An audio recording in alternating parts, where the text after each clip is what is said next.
So yun guys, paano mag-apply ng loan sa RCBC Pals. Yan. So, kung napapansin niyo to guys, yan. Naka-deposit kasi siya guys. I-slide mo siya pakaliwa para lumabas yung loan. Yan. Pinutin mo yung loan. Then, apply for a loan. Tapos, apply for a new loan. Yan. So yun guys, kung napapansin nyo, mayroon siyang offer dito na salary loan now. Yan. So pindutin lang natin, meron din siyang offer ng payday now. Pag ganyan po ang lumalabas, meron po siyang offer ng RCBC payday now or RCBC salary loan now. So dahil salary loan po yung inaasam-asam ng lahat, yan. So pipindutin natin yung salary loan now. Check natin kung magkano yung kanyang offer. Yan.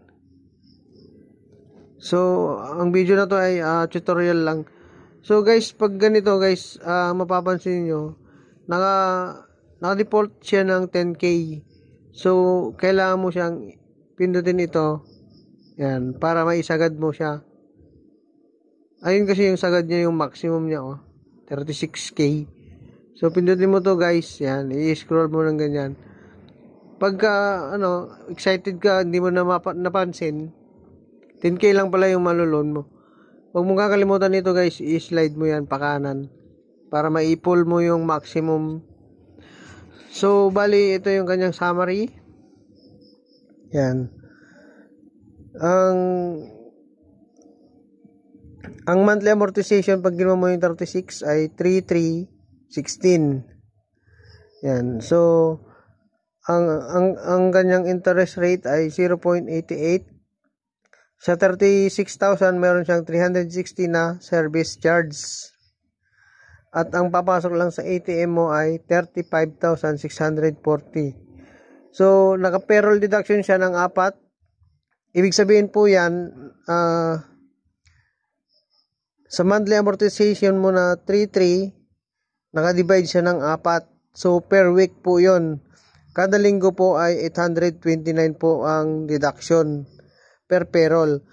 Ngayon po ang tanong, 2 beses ka lang naman pong sumasahod sa isang buwan. So, bali ang deduction mo sa isang buwan sana ay 1,658 kasi 829 times 2. Yan, so magtataka ka na lang sa sahod mo sa kinsenas, ang makakaltas lang po sa inyo dyan ay 829. So, yung isang 829 ay makakaltas pa po next week po. So, kailangan pong mag-iwan ka po ng 829 na or 830 po na balance dun sa ATM mo para sa susunod po na linggo ay meron po silang i-deduct na 829. At kung sakali naman pong hindi po yun ma-deduct, ay pwede po kayong mag-manual payment para po ano lang po ninyo yung 12 months. Kasi po kung hindi nyo po yan ima-manual payment, yung 24 po na kaltasan ninyo ay magiging 48. Bali, aabot po yun ng 2 years. Yan. So, wag naman. So, ang advice po dyan sa ang pinakamabuting gawin po ay kapag kinaltasan ka po sa kinsenas or katapusan man ng 829, wag mag-iwan ka po ng another 829 pa po para po sa next week. So kung i-multiply mo po yung 829 times 4, ang kalalabasan po ay 3,316. So sana po nagets niyo po itong video natin mga idol para po sa mga nagtatanong na ang payroll deduction po nila dito ay 4, nakalagay ay 4 na dapat ay 2. At yan po ay nakadivide nga po sa per week. So 829 per week para mabuo mo yung 3,316 per month.